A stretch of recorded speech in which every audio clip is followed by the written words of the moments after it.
Сәлем достар, және де бүгін біз сіздерге туризм жайлы жақсы ақпарат беретін боламыз. Және де біріншіден біз саяхаттауға өте арзан мемлекеттер топтамасын жинап алдық. Және де теңіздің жағалауы қымбат деп ойлайсыздар ма?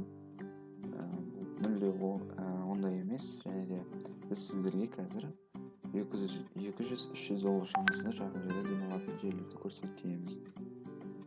Және де бұл мемлекет, бірінші мемлекетіміз ол Камбоджа болып саналады.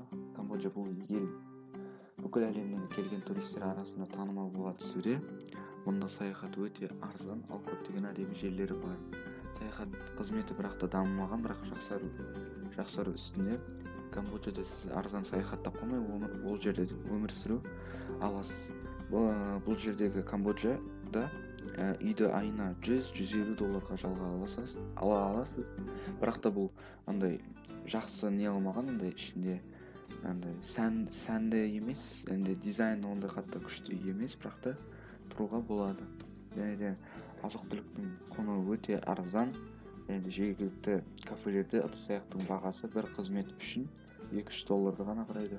Ал теңіз өнімдері өте арзан, себебі жағаға жақын жатқандықтан. Және де басқа да минустарын айта кететін болсақ, бұл жерде жабайы табиғат болғандықтан бұл жерде көптеген жануарлар кездесуге болады. Және де Камбоджада көптеген андай қаңбас иттер бар, олар жағажайлардың бойымен жүреді. Егер сіз жағажайда демалатын болсаңыз, демалғыңыз келсе, онда Камбоджаны сізге совет ретінде бере алмаймыз. Бұл жерде дамымаған да. Және де бұл мемлекет бізде Вьетнам болып саналады. Бұл Вьетнам жағажайда демалуды және күннің астында демалуды және суға түсуді ұнататындарға өте жақсы болып саналады. Бұл жерде тұрғын үй құны айына 150-200 доллар, ал тамаққа 100-150 доллар кетеді.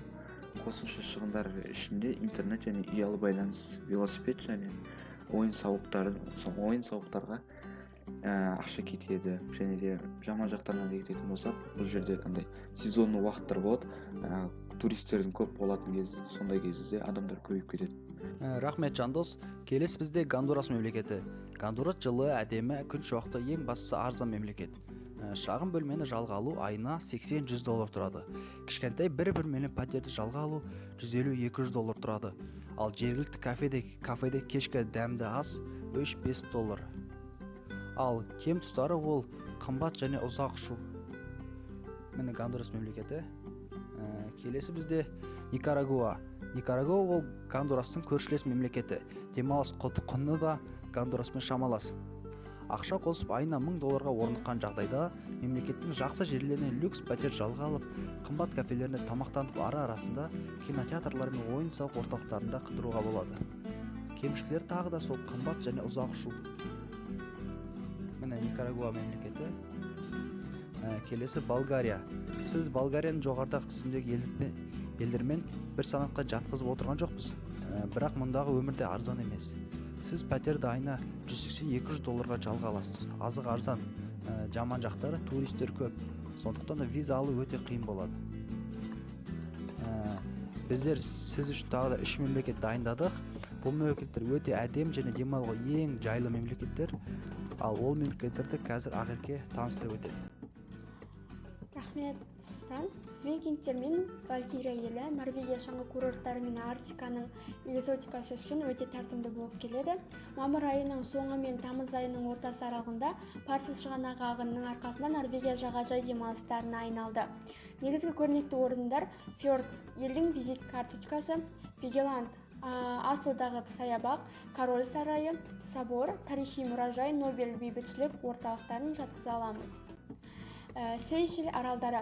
Керемет тропикалық жасыл желектері бар Сейшел аралдары жеке өмір мен тыныштықты қамтамасыз етеді.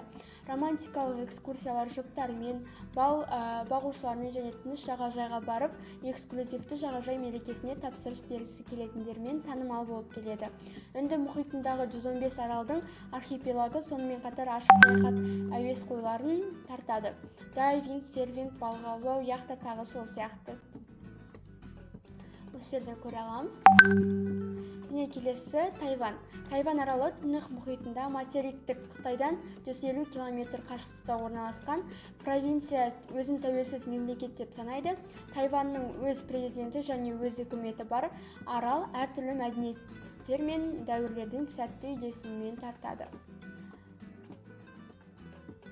Осымен біздің топтамамыз аяқталды. Біздің жинаған ақпараттарымыз сіздерге пайдалы болды